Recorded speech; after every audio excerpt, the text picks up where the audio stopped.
أعوذ بالله من الشيطان الرجيم. بسم الله الرحمن الرحيم.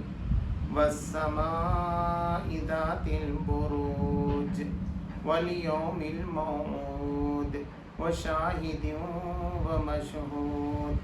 قتل أصحاب الأخدود النار ذات الوقود إذ هم عليها قعود وهم على ما يفعلون بالمؤمنين شهود وما نقموا منهم إلا أن يؤمنوا بالله العزيز الحميد الذي له ملك السماوات والأرض والله على كل شيء شهيد. صدق اللہ العظیم. اللہ کے نام سے جو بے انتہا مہربان اور رحم فرمانے والا ہے. قسم ہے مضبوط قلعوں والے آسمان کی اور اس دن کی جس کا وعدہ کیا گیا ہے، اور دیکھنے والے کی اور دیکھی جانے والی چیز کی، کہ مارے گئے گڑھے والے، اس گڑھے والے جس میں خوب بھڑکتے ہوئے ایندھن کی آگ تھی، جبکہ وہ اس گڑھے کے کنارے پر بیٹھے ہوئے تھے، اور جو کچھ وہ ایمان لانے والوں کے ساتھ کر رہے تھے اسے دیکھ رہے تھے، اور ان اہل ایمان سے ان کی دشمنی اس کے سوا کسی وجہ سے نہ تھی کہ وہ اس خدا پر ایمان لے آئے تھے جو زبردست اور اپنی ذات میں آپ محمود ہیں، جو آسمانوں اور زمین کی سلطنت کا مالک ہے، اور وہ خدا سب کچھ دیکھ رہا ہے. جن لوگوں نے مومن مردوں اور مومن عورتوں پر ظلم و ستم توڑا اور پھر اس سے تائب نہ ہوئے، یقیناً ان کے لیے جہنم کا عذاب ہے اور ان کے لیے جلائے جانے کی سزا ہے. جو لوگ ایمان لائے اور جنہوں نے نیک عمل کیے، یقیناً ان کے لیے جنت کے باغ ہیں جن کے نیچے نہریں بہتی ہوں گی. یہ ہے بڑی کامیابی. در حقیقت تمہارے رب کی پکڑ بڑی سخت ہے. وہی پہلی بار پیدا کرتا ہے اور وہی دوبارہ پیدا کرے گا، اور وہ بخشنے والا ہے، محبت کرنے والا ہے، عرش کا مالک ہے، بزرگ و برتر ہے، اور جو کچھ چاہے کر ڈالنے والا ہے. کیا تمہیں لشکروں کی خبر پہنچی ہے، فرعون اور سمود کے لشکروں کی؟ مگر انہوں نے کفر کیا ہے، وہ جھٹلانے میں لگے ہوئے ہیں، حالانکہ اللہ نے ان کو گھیرے میں لے رکھا ہے. ان کے جھٹلانے سے اس قرآن کا کچھ نہیں بگڑتا، بلکہ یہ قرآن بلند پایا ہے، اس لوح یعنی نقش ہے، اس لوح میں نقش ہے جو محفوظ ہے. سچ فرمایا اللہ تبارک و تعالی. محترم حضرات، یہ سورہ البروج ہے، اور بروج کے معنی کچھ لوگوں نے، اور اسی کو نام دیا گیا ہے اس کا کیونکہ پہلی آیت میں آیا ہے کہ والسماء ذات البروج، قسم ہے بروجوں والے آسمان کی. بروج کے معنی کئی مفسر نے یہ لکھے ہیں کہ اس کے معنی قلعے کے بھی آتے ہیں. تو وہ کہتے ہیں کہ پوری دنیا جو ہے 12 بروجوں میں تقسیم ہے، اس کی قسم کھائی گئی ہے. اور بہت سے مفسرین یہ کہتے ہیں کہ نہیں، اس سے مراد ستارے ہیں، یعنی قسم ہے ستاروں والے آسمان کی. یعنی ستارے بھی جو ہے نا وہ بھی قلعے کے مانند ہیں، اور وہ بھی حفاظت کرتے ہیں آسمان کی، آپ کو معلوم ہے. اور اس کے ذریعے سے انگارے وغیرہ نکل کر جو بتایا جاتا ہے کہ شہاب وغیرہ بھی جو ہے اس سے برسائے جاتے ہیں جنوں پہ کہ وہ سن نہ سکیں. تو یہ ہے اس کا مطلب کہ والسماء ذات البروج والیوم الموعود، اور اس دن کی جس کا وعدہ کیا گیا ہے. اسلام کے 3 بنیادی عقائد ہیں. ایک ہے توحید، یعنی ایک اللہ کو ماننا. رسالت، یعنی یہ ماننا کہ اللہ تبارک تعالیٰ نے اپنے پیغام اپنے رسولوں کے ذریعے بھیجے. اور تیسرا ہے آخرت، اس کو معاد بھی کہتے ہیں. معاد یعنی وعدہ. وعدے میں 2 چیزیں ہوتی ہیں، ایک جگہ ہونا چاہیے کہاں ملاقات ہوگی، اور دوسرا وقت. اس کو کہتے ہیں وعدہ. وعدے کا مطلب یہ ہے کہ کس وقت پر اور کہاں. تو اللہ تبارک و تعالیٰ نے کہا کہ اس دن کی قسم جس کا تم سے وعدہ کیا گیا ہے، یعنی کہ قیامت کی قسم، اور جگہ بھی مقرر ہے، حشر کا میدان ہے، اور क़यामत की घड़ी अल्लाह तबारक व तआला के पास मुकर्रर है, वो आने वाली है। तो इसका कहा गया कि उस दिन की कसम जिसका इनसे वादा किया जा रहा है, यानी क़यामत की घड़ी। वह शाहिदी व मशहूद, एक शाहिद के माने तो गवाह के भी होते हैं, यहाँ शाहिद के माने देखने वाले के हैं, शहादत देना, देखना और मुशाहिदा करना। तो कहा गया कि देखने वाले की कसम और जिसको देखा जा रहा है उसकी कसम। अब यहाँ मुराद लोग ये कहते हैं कि ये भी क़यामत है, यानी लोग क़यामत को देख रहे हैं तो खुद देखने वाले भी गवाह हैं और जिसको देखा जा रहा है वो भी गवाह है। देखने वाले की भी कसम है और जिसको देखा जा रहा है उसकी भी कसम है। तो इसमें जो बात बताई गई है वो ये है कि गढ़े वाले कौन थे। ये गढ़े वाले, तो इसके सिलसिले में ये बात आती है कि 3-4 मरतबा ऐसा हुआ, एक मरतबा नहीं हुआ ऐसा कि आग में डाला गया है मोमिनीन को और आजमाइश से गुजारा गया है। मुफस्सिरीन ने जो 3-4 बातें इससे मुतालिक लिखी हैं वो मैं आपके सामने रखूँ। पहला तो एक सहाबी हैं जिन्होंने ये बात लिखी है कि असहाबुल उखदूद के बारे में, तो सुहैब रूमी है रज़ी अल्लाह ताला, और उन्होंने कहा कि मैंने अल्लाह के रसूल सल्लल्लाहु अलैहि वसल्लम से सुना कि एक मरतबा एक बादशाह था, ईसाइयों का ज़माना था, तो बादशाह ने के पास एक बहुत बड़ा जादूगर था और जादूगर ने कहा कि मैं बूढ़ा हो गया हूँ, मर जाऊँगा, तो मैं ये चाहता हूँ कि मैं अपनी जादू जो है तुम्हारे पास किसी अच्छे आदमी को सिखा कर जाऊँ।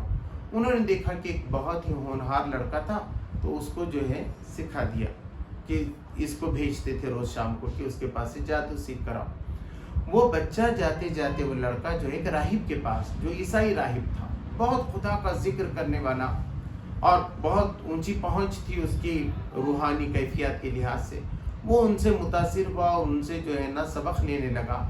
लेते लेते वो इतना माहिर हो गया वो बच्चा, उसके अंदर खुदा से उसका इतना गहरा ताल्लुक़ हो गया और ऐसी सिफतें उसके अंदर पैदा हो गई कि वो अंधों को अच्छा करने लगा, कोड़ियों को अच्छा करने लगा, बहुत से मौजज़ात उससे होने लगे। जब बादशाह को ये बात मालूम हो गई तो लोगों ने कहा कि फिर ये तो उसी खुदा को मानेंगे जिस खुदा को ये लड़का मानता है। तो उन्होंने पहला तो काम ये किया कि वो राहिब को कत्ल करा दिया। उन्होंने राहिब को पहले कत्ल करा दिया। अब बच्चे को जो मारने के लिए कोशिशें की तो जैसे भी मारते बच्चा बच जाता, उसको ऊंचाई पे से धकेलने की कोशिश की, तलवार से मारने की कोशिश की, जलाने की कोशिश, मगर कुछ भी नहीं हो रहा। तो उसी ने बच्चे से पूछा कि तुझे इतनी ताकत हासिल हो गई है, आखिर तेरे मरने का राज क्या है? तो उसने कहा बहुत आसान है, तुम लोगों के सामने ये कहो मुझे मारते हुए कि मैं इस बच्चे के खुदा के नाम से तुझे मारता हूँ, इस बच्चे के खुदा के नाम से मारता हूँ, बस आप तीर चलाइए मैं मर जाऊंगा।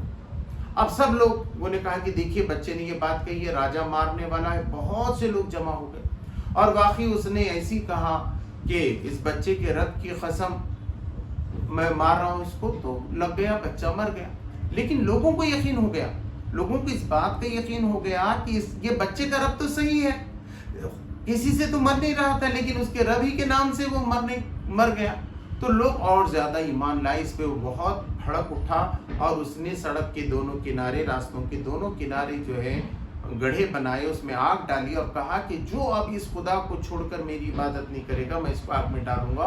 और कई लोगों को उसने आग में जला दिया। चीख पुकार, क्या बच्चे, क्या औरतें और क्या आदमी। एक तो ये।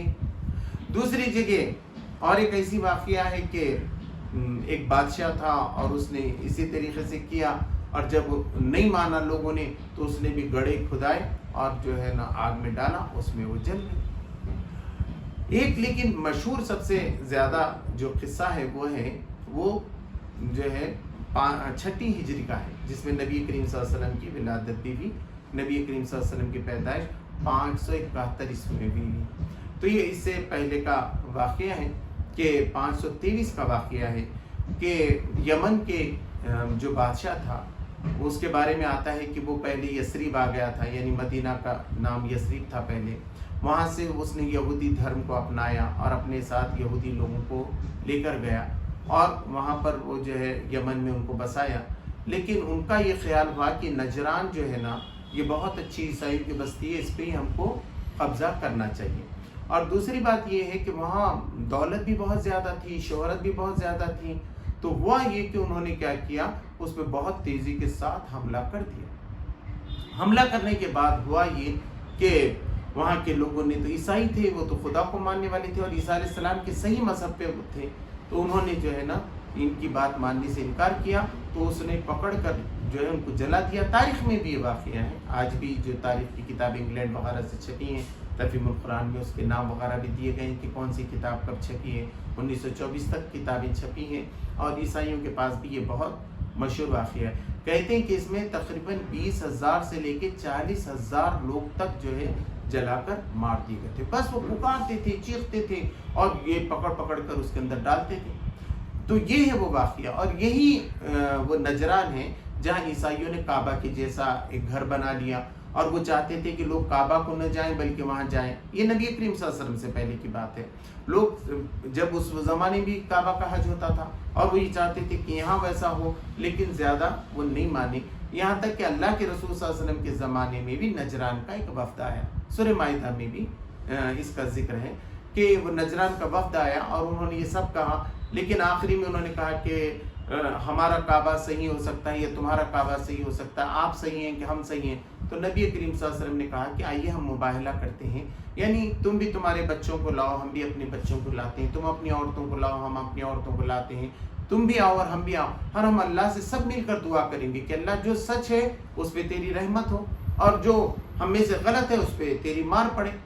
اس کا جب موقع رہا تو انہوں نے رات بھر سوچا، اور ان کو معلوم تھا کہ محمد صلی اللہ علیہ وسلم تو سچے نبی ہیں، تو پھر ہمارا حال، اور نبی کے زبان سے جب مباہلہ ہو جائے گا تو ہم تو تباہ ہو جائیں گے۔ تو انہوں نے اس کو مباہلہ کرنے سے انکار کر دیا اور خاموشی سے وہ چلے گئے، لیکن ان کے دل میں اسلام کا بیج تو اس وقت جو ہے پڑ گیا تھا۔ تو یہ واقعہ بھی آتا، تو یہ نجران کی بستی تھی جس کے اندر یہ ہوا۔ پھر ایسا ہوا کہ لوگ کہتے ہیں کہ وہ حبشی راجہ کے پاس بھی چلے گئے، اور کچھ کہتے ہیں کہ روم کے بادشاہ کے پاس بھی چلے گئے، قیصر جس کو کہتے تھے۔ اس نے بڑی فوج کے ساتھ ان کا مقابلہ کیا، اور پھر 525 میں 523 میں انہوں نے یہ سب معاملہ کیا تھا، 525 پہ پھر وہاں عیسائیوں کا قبضہ ہو گیا، یہاں تک کہ یمن پہ بھی جو قبضہ پھر عیسائیوں کا ہی ہوا، اور یہودیوں کا پورا جو ہے اس وقت صفایا ہو گیا۔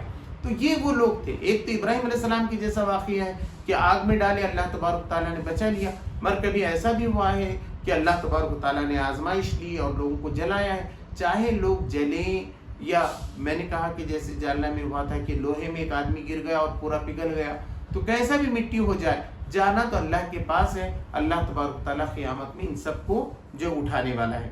تو کہا کہ لیکن مارے گئے وہ لوگ جو گڑھے والے تھے، النار ذات الوقود، ایسے گڑھے تھے جو ایندھن سے بھری ہوئی آگ تھی۔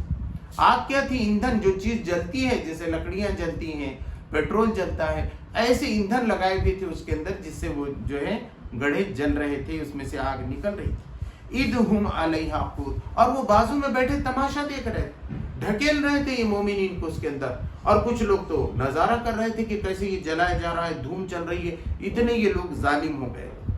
وَهُمْ عَلَى مَا يَفْعَلُونَ بِالْمُؤْمِنِينَ شُهُودٌ، اور وہ اس بات کے شاہد تھے، گواہ بن رہے تھے جو کچھ مومنین کے ساتھ کیا جا رہا تھا، دیکھ رہے تھے۔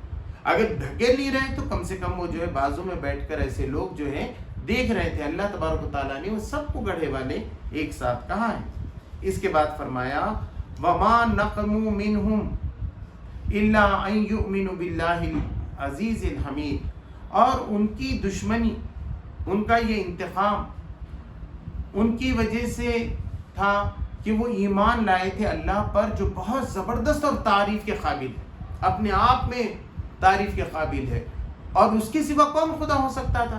وہ تو صحیح خدا پر ایمان لائے تھے، صحیح اللہ پر ایمان لائے تھے، بس اللہ پہ ایمان لانا ہی ان کو ناگوار گزرا۔ اس لیے کہتے ہیں کہ جو لوگ ایمان پہ جان دیتے ہیں تو اللہ تبارک تعالیٰ ان سے راضی ہوتا ہے۔ اللہ راضی ہے تو اللہ کے بارے میں سمجھوتا نہیں ہو سکتا کہ آدمی دوسرے تو چھوٹے موٹے گناہ معاف ہو جائیں گے، لیکن اللہ شرک کو معاف نہیں کرے گا۔ اللہ ہی نے زمین بنائی، آسمان بنائی، زندگی دی، موت دی، وہ خدا ہے، اس کو ماننا جو ہے نا ضروری ہے، تو وہ اس پر ایمان لائے تھے۔ پہلا کام ہے اس پہ ایمان لانا، اور پھر یہ کہ اس کے احکام کو تسلیم کر کے اس پہ عمل کرنا۔ الذی لہ ملک السماوات والارض، اور وہ ایسا خدا ہے कि उसी की मिल्कियत है ये सारे आसमान और ज़मीन। वो कोई मामूली खुदा नहीं था जिस पर ये ईमान लाए थे और जो ये मामला कर रहे थे, तो अब खुदा उनसे कैसा बदला लेगा? ये डर नहीं रहे हैं कि किस खुदा पर ईमान लाने के नतीजे में वो सज़ा दे रहे हैं, और जब खुदा सज़ा पे उतर आएगा तो क्या होगा? कहा कि वो तो ऐसा खुदा है, उसकी मिल्कियत में ये सारे आसमान और ज़मीन है। वल्लाहु अला कुल्ली शैइन शहीद, और अल्लाह तबारक व तआला हर चीज़ पर गवाह है, हर चीज़ देख रहा है। अल्लाह भी मुशाहिदा कर रहा है, अल्लाह भी देख रहा है। ये सब जो कुछ हो रहा है वो अल्लाह के नज़रों के सामने। इन्नल लदीना फतनुल मुमिनीना वल मुमिनाति तुम्मा लम यतूबू फलहुम अदाबु जहन्नम व लहुम अदाबुल हरीक। जिन लोगों ने मोमिनीन को फितने में मुब्तला किया, सज़ा दी, मुस्लिम मोमिन मर्दों को और मोमिन औरतों को, और इसके बाद फिर तौबा नहीं की, अल्लाह ने फिर तौबा के दरवाजे जो है बाकी रखे। आदमी कितना ही गुनाह करे, कितने ही उसने मोमिनीन को जला दिया था, लेकिन वो तौबा करता है, ईमान लाता है और ईमान पे उसका इंतकाल होता है, तो अल्लाह उसको माफ़ करने वाला है। आदमी आज सारे गुनाह 100 खत्म कर दे तब भी अल्लाह तबारक तआला उसको माफ़ करता है। लेकिन उन्होंने ऐसे लोग जिन्होंने तौबा ही नहीं की, मरते दम तक उनका इंतकाल हो गया, वो मौत को गले लगा चुके, मगर उन्होंने जो अल्लाह से तौबा नहीं की, तो उनके लिए जो है ना जहन्नम का अजाब है। अब जहन्नम में क्या है? आग ही आग है। लेकिन यहाँ और ख़ास कहा गया फलहुम अदाबु जहन्नम व लहुम अदाबुल हरीक, और उनको फिर जलने का अजाब अलग से दिया जाएगा। ये दोज़ख की आग तो आम लोगों को जो जला रही है, लेकिन इनके लिए और सख्त अजाब होगा, और सख्त आग होगी, क्योंकि इन्होंने आग में जलाया है मोमिनीन को, तो वहाँ बहुत सख्त तरीन अजाब से जो है इनको गुजरना पड़ेगा। और जो मोमिनीन थे जो जल गए, जिन्होंने अल्लाह का नाम लेते हुए अपनी जान दी, उनके साथ क्या मामला होगा? इन्नल लदीना आमनू व आमिलुस सालिहाति लहुम जन्नातुन तजरी मिन तहतिहा अनहार, और जो लोग ईमान लाए और उन्होंने अच्छे अमल किए। देखिए, ईमान बीज है, अल्लाह तबारक तआला कहता है बीज है तो उससे जो है दरख्त आएगा ही आएगा। तो मगर एक आदमी कह रहा है कि मैं ईमान वाला हूँ, लेकिन उससे अच्छे अमल सरजद नहीं हो रहे, तो उसका ईमान नाकिस है। इसलिए इतनी बड़ी बशारत पे भी यहाँ कहा गया है कि वो लोग जो ईमान लाए और जो मुस्तकिल अच्छे अमल करते रहे। अच्छे अमल करना ये है ग़ीबत नहीं करना, सही काम करना, सारे इंसानों के फ़ायदे की बात करना, हमेशा पॉजिटिव सोचना और खुदा की इबादत करना, सारे गुनाहों से बचे रहने की कोशिश करना, ये सब अमले साले में। यहाँ तक कि रास्ते से पत्थर का हटा देना, किसी के को दरगुजर कर देना, किसी की बात सुनकर और माफ़ कर देना, किसी को एहसान करके न जताना, ये सब अमले साले में शामिल है। तो उनके लिए क्या है? लहुम जन्नातुन तजरी मिन तहतिहा अनहार, उनके लिए ऐसी जन्नतें हैं जिसके नीचे से नहरें बहती होंगी। मैंने कहा कि नीचे से मुराद ऐसी है जैसे हमेशा ज़मीन पे है, ज़मीन पे नीचे से ही नहरें बहती हैं। एकदम कोई ख़ास बात नहीं है इसके अंदर बताया गया। मुफस्सिरीन ने जो लिखा है वो ये है कि हो सकता है कि ऐसा कि जैसा कांच हो और कांच के नीचे से पानी बहे, लेकिन आम मुराद तो यही है कि उनकी यहाँ से जो है ऐसा जन्नतों में से नहरें बहती होंगी। दालिकल फौजुल कबीर, और यही बड़ी कामयाबी है। ये दुनिया की ज़िंदगी कितने दिन की है? ये मता कुछ भी मिल गया, यहाँ की पूरी जन्नतें मिल गई, समझ जाइए। कश्मीर के बागात मिल गया, पूरी दुनिया के अच्छे महलात मिल गया और अच्छी गाड़ियाँ मिल गई, सारा। लेकिन आप मालूम है कि कोरोना से अभी आपने देखा अमेरिका में एक आदमी मर गया, तो उसने ये कहा, उसके पास खूब पैसा था, कैश भी खूब जमा था, उसने कहा कि ये पूरे नोटों को ले जाकर सड़क पे उड़ा दो, बताओ कि ये नोट कुछ काम में नहीं आते। तो यहाँ की चीज़ें यहाँ रहने वाली हैं, लेकिन वहाँ की चीज़ें मिल जाए, जन्नत मिल जाए, वो कभी छीने जाने वाली नहीं है, वो खालिदीन फीहा है, हमेशा रहने वाली है। तो कहा ये है बड़ी कामयाबी, दालिकल फौजुल कबीर, ये बहुत बड़ी कामयाबी है। इन्ना बतश रब्बिका लशदीद, बेशक तेरे रब की पकड़ बहुत सख्त है। अल्लाह जब पकड़ता है किसी को, बाप रे, फिर तो बहुत ही ज्यादा वो पकड़ में आते हैं। कितनी कौमों का जिक्र अल्लाह तबारक ताला ने किया है बार बार, वो सबको अल्लाह तबारक ताला ने सख्त पकड़ में पकड़ लिया है।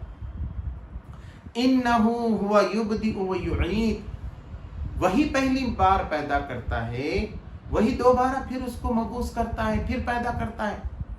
अब एक दरख्त होता है, अब आप देखेंगे कि आम का दरख्त है, बड़ा हो गया, उसकी गुठलियाँ निकली। अब ये दरख्त तो कई दिनों के बाद सूख जाता है, लेकिन उस गुठली से फिर वैसे ही दरख्त आता है, उसी लज्जत के आम आते हैं। आप देखेंगे कि जैसी गुठली होगी वैसी आम आएगा पूरा का पूरा, गैर मामूली कारनामा है। ऐसी जानवरों का मसला है, नई नस्ल को अल्लाह तबारक व तआला निकाल रहा है। और आखिरत की बात है ये कि ये सारी ये लोग ये समझ रहे थे कि मर के मिट्टी हो जाएंगे, तो कहा कि नहीं, मिट्टी नहीं होंगे, बल्कि पहली बार जैसे उसने तुम्हें गोश्त का लोथड़ा बनाया, बच्चा बनाया, फिर बच्चे से आहिस्ता आहिस्ता के 5-6 फीट पे बराबर रुक गए तुम, उसके आगे नहीं बढ़े। अल्लाह का प्लान यहीं तक था। ऐसी अल्लाह तबारक व तआला फिर से इसी जिस्म के साथ तुम्हें दोबारा उठाने वाला है और ऐसा ही जिस्म तुम्हें देने वाला है। वहुवल गफूरुल वदूद, देखिए बहुत माफ करने वाला है, बख्शने वाला है। कहा कि आ जाओ, आज भी वो बख्शने के लिए तैयार है। सारी जिंदगी गुनाह हो गए, लेकिन 70 साल का बूढ़ा भी आकर अगर आज ईमान कबूल कर ले, आज भी गिड़गिड़ाए, सच्चे दिल से तौबा करे, तो अल्लाह तबारक तआला बड़ा गफूर है, माफ करने वाला है। अल वदूद, मोहब्बत करने वाला है, वो बहुत मोहब्बत करता है अपने बंदों से। कहा जाता है, अभी भी देखिए वीडियो के अंदर आप देखिए, जंगल के जो वीडियो आते हैं, मैं देखता हूँ अक्सर कि शेर अपने बच्चे को कैसा बचाता है, एक हाथी अपने बच्चा जब शेर करता है तो वो कैसा आता है, मुर्गी अपने बच्चों को सांप से कैसा बचाती है। और मैंने जिंदगी में भी देखा है कबूतरों को कि उनका अंडे के पास जाइए, वो हाथ लगाने नहीं देते आपके पास, वो खुद मरने के लिए तैयार हो जाते। तो गैर मामूली ममता अल्लाह तबारक व तआला ने भर दी है। इसीलिए माँ जो है अपने बच्चों को पाल पोस कर फिर बड़ा करती है। उसके अंदर अल्लाह तबारक व तआला ने रहमत के दर्जे रख दिए हैं। एक हदीस में आता है कि अल्लाह तबारक व तआला ने फरमाया कि अल्लाह तो 70 माओं की मोहब्बत अपने दिल में रहे।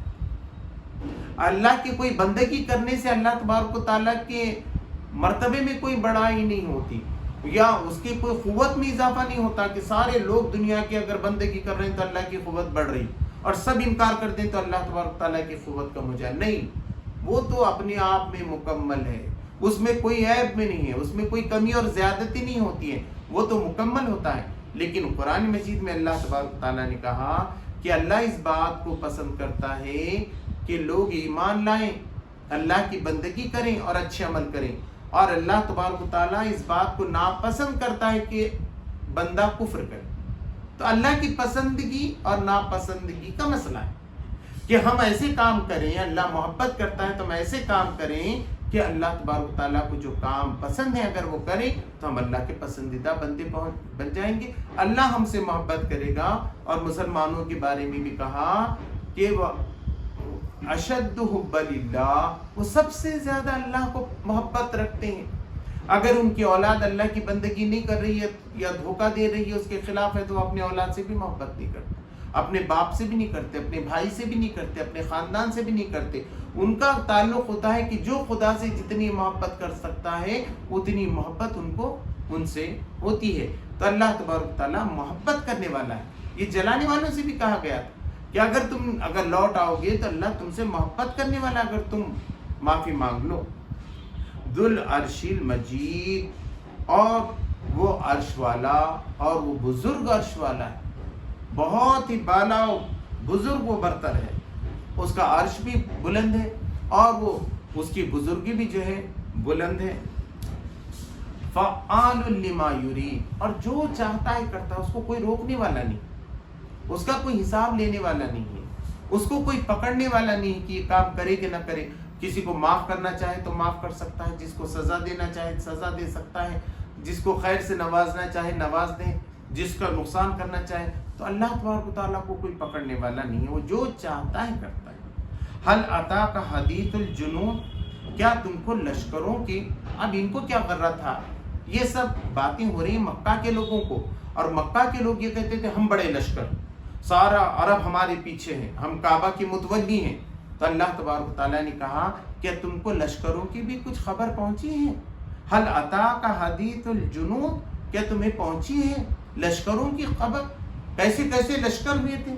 फिरऔन व समूद, फिरौन का लश्कर तो क्या था, लाखों की तादाद में था, हर तरीके से लैस था, और वो बनी इसराइल का जब पीछा करने गया तो समंदर फट गया, वो निकल गए और अल्लाह तबारक तआला ने उसको गर्क कर दिया। قرآن نے کہا کہ وہ لشکروں کا ایسا آرڈر تھا کہ ہم تو بہت مضبوط جتھا ہیں، تو وہ اپنے عیش و آرام کے سامان، اپنے خزانے، اپنے باغات سب کچھ چھوڑ کر آ گئے تھے، ان کو ڈبا دیا اللہ تبارک و تعالیٰ نے، اور وہ سارا بنی اسرائیل کے حوالے کر دیا وہ ساری نعمت۔ سمود بھی یہ کہتے تھے ہم پتھروں میں جو ہے محل بناتے ہیں اور ہماری طاقت کا کیا اندازہ ہے، لیکن جب اونٹنی کو انہوں نے کاٹ دیا تو اللہ تبارک و تعالیٰ نے ان کو برباد کر کے رکھ دیا۔ کتنی مضبوط قومیں تھیں، کتنے بڑے بڑے لشکر تھے، کیا ان کی خبر تمہیں پہنچی؟ تم کیا چیز ہو؟ بل الذین کفروا فی تکذیب، مگر جو لوگ انکار کر رہے ہیں ان کے تو آنکھ اندھے ہو گئے ہیں، دل اندھے ہو گئے ہیں، کان بہرے ہو گئے ہیں، اب وہ تو جھٹلا ہی رہے۔ وہ کہتے ہیں کہ آپ اللہ کے رسول نہیں، نعوذ باللہ من ذالک، یہ قرآن اللہ کی طرف سے نہیں آ رہا ہے، نعوذ باللہ من ذالک، اللہ ہی نہیں ہے کبھی تو کہتے ہیں، الگ الگ باتیں ہیں، آخرت نہیں آنے والی کہتے ہیں۔ تو یہ ساری چیزوں کو یہ لوگ جو ہے جھٹلانے میں لگے ہوئے ہیں۔ واللہ من ورائہم محیط، اور اللہ تبارک و تعالیٰ نے ان کو پیچھے سے گھیر لیا ہے، یہ پورے اللہ کے گھیرے میں، یہ سمجھ رہے ہیں ہم مقابلہ کر رہے ہیں، لیکن ان کے کفر کے نتیجے میں اللہ تبارک و تعالیٰ نے ان کو گھیر رکھا ہے۔ بل ہوا قرآن مجید، مگر یہ قرآن تو بہت ہی بلند و برتر ہے، بہت بزرگی والا ہے، اس لیے ہم اس کو قرآن مجید کہتے ہیں، عزت والا بھی کہتے ہیں، قرآن کریم بہت عزت والا قرآن ہے۔ تو یہ قرآن کا کیا بگاڑ سکیں گے؟ قرآن کے اندر یہ جو بال بھی باقی نہیں کر سکتے۔ قرآن کے بارے میں اللہ تبارک تعالیٰ نے کہا باطل نہ اس کے آگے سے آ سکتا ہے، نہ اس کے پیچھے سے اس پہ حملہ آور ہو سکتا ہے، نہ قرآن میں کوئی تبدیلی ہو سکتی ہے، اس کا اللہ تبارک تعالیٰ نے پورا کا پورا ذمہ اپنے ذمے لیا ہوا ہے، تو یہ قرآن کا کچھ بھی بگاڑ نہیں سکتے۔ یہ قرآن کا انکار کر کے خود کا بگاڑ رہے ہیں، کیونکہ قرآن کا معاملہ کیا ہے؟ فی لوح محفوظ، یہ لوح محفوظ میں ہے، ایسی کتاب میں نقش ہے، پہلے اللہ کے پاس ایک کتاب ہے لوح محفوظ، اس میں سے اللہ تبارک و تعالیٰ نے اتار کر یہاں بھیجا ہے، وہاں وہ لکھا ہوا ویسی ہے، اس میں کوئی تبدیلی نہیں ہے۔ اگر آدمی یہ سمجھے کہ قرآن کی کوئی ایک کاپی کوئی خراب کر دے، خدا نہ خواستہ اللہ محفوظ رکھے اسی بات سے، تو اس سے قرآن ضائع نہیں ہوتا ہے، اللہ کے پاس تو لکھا ہوا ہے، اور کئی سینوں میں اللہ تبارک و تعالیٰ نے اس کو بتا دیا ہے، تو اس کی ہر تعلیم باقی رہنے والی ہے قیامت تک۔ لوح محفوظ میں اللہ تبارک و تعالیٰ نے محفوظ کر رکھا ہے، بہت بڑی قیمتی چیز ہے، یہ ایسی حاصل نہیں ہوتی۔ آپ یہ چاہیں گے کہ مجھے قرآن آ جائے، اتنی جلدی نہیں آتا، آپ تڑپ کے خدا سے مانگیے تو ایک ایک سورت ایک ایک آیت یاد ہوگی آپ، پھر آپ کہیے کہ اس کے مضامین مجھے سمجھیں، قرآن سمجھنے کے لیے آیا ہے، یہ قرآن کا مہینہ ہے، قرآن سمجھ ہی میں نہیں آئے گا، 25 بار آپ پڑھ رہے ہیں نہیں آ سکتا، کیونکہ خدا کی رحمت آپ پہ ہو نہیں سکتی جب تک کہ آپ دل سے نہ چاہیں کہ اللہ مجھے سمجھا دے۔ آپ اگر سمجھنا نہیں چاہ رہے ہیں، اتنی چیز لوح محفوظ میں کی آ گئی ہے، اور اگر ہم اس کو نہ پڑھنا چاہیں، اگر ہم اس کو نہ سمجھنا چاہیں تو اس میں نقصان کس کا ہے؟ اللہ نے تو اس میں کامیابی کے سارے فارمولے بھر کے رکھ دیے، اور کہا ہے کہ ہم نے یہ قرآن کو عربی میں اسی لیے نازل کیا ہے تاکہ تم سمجھو۔ تو لوح محفوظ سے ڈائریکٹ ہمارے پاس آئی ہوئی چیز ہے، اب اگر اس سے کوئی فائدہ اٹھانا چاہے تو اس کی دنیا اور آخرت کامیاب ہے، اور جو روگردانی کرے، جو اس سے منہ پھیر لے، تو پھر اس کو عذاب کے سوا، نقصان کے سوا کیا ہو سکتا ہے کہ دنیا میں بھی خسارہ ہوگا اور آخرت میں بھی خسارہ ہوگا۔ اللہ تبارک تعالیٰ سے دعا ہے کہ ہم رمضان کے مہینے میں اس قرآن کو پڑھ رہے ہیں، اللہ تبارک تعالیٰ صحیح معنوں میں ہم کو قرآن کی تلاوت کرنے کی توفیق عطا فرما، اس کو پڑھنے، سمجھنے، اس پہ عمل کرنے، اس کو سمجھانے، اس کو پھیلانے اور اس کو قائم کرنے کی توفیق عطا فرما۔ ربنا آتنا فی الدنیا حسنۃ وفی الآخرۃ حسنۃ وقنا عذاب النار۔ سبحان ربک رب العزۃ عما یصفون، والسلام علی المرسلین والحمد للہ۔